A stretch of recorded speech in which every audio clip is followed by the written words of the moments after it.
Do you know what else qualifies as a bad strategy? Myopic foreign policy. Nepal is guilty of this. Blinded by Chinese money. It is compromising on sovereignty. Is India to blame for any of this? How did a religious, cultural and economic ally become a hostile neighbour?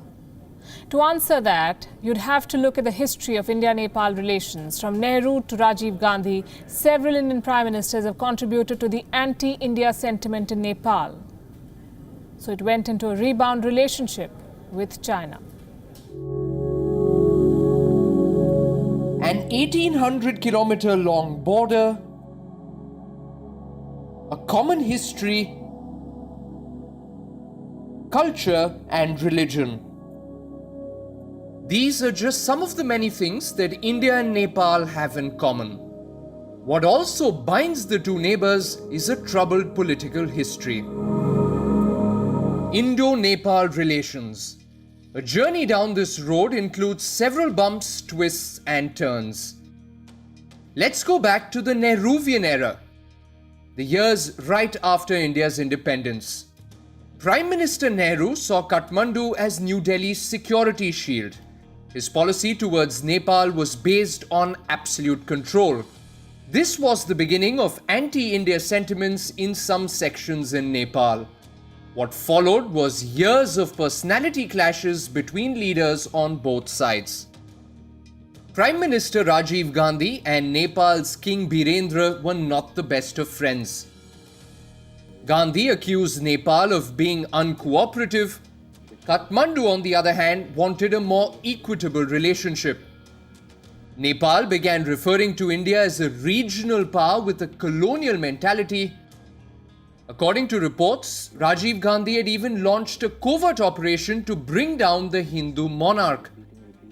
India extended its support to the people's movement in Nepal, but King Birendra could not be dethroned.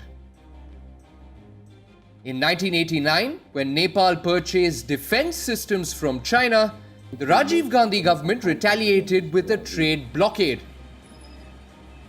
Nepal remembers it bitterly. History repeated itself in 2015.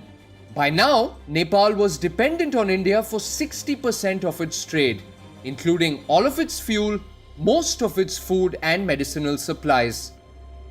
In September 2015, two-thirds of this was snipped. It couldn't have come at a worse time for Nepal. It was just beginning to rebuild itself after a disastrous earthquake. The Madhesi community blocked the Birgunj checkpoint over their unhappiness with the new Nepalese constitution. New Delhi pushed for a resolution between the protesters and the Nepali government. India's logic was that its truck drivers were too afraid to enter a burning Nepal.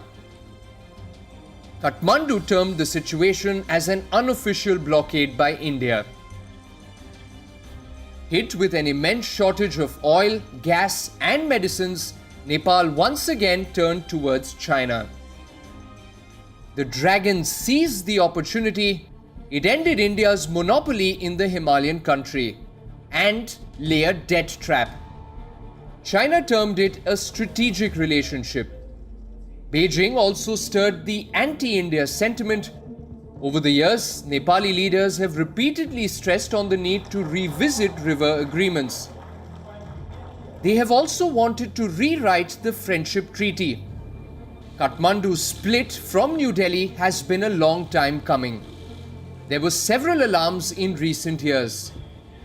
In 2018, the Nepalese army did not take part in the first ever joint military exercise of BIMSTEC. The Oli government was more interested in participating in Sagarmatha Friendship 2, a joint military exercise with China.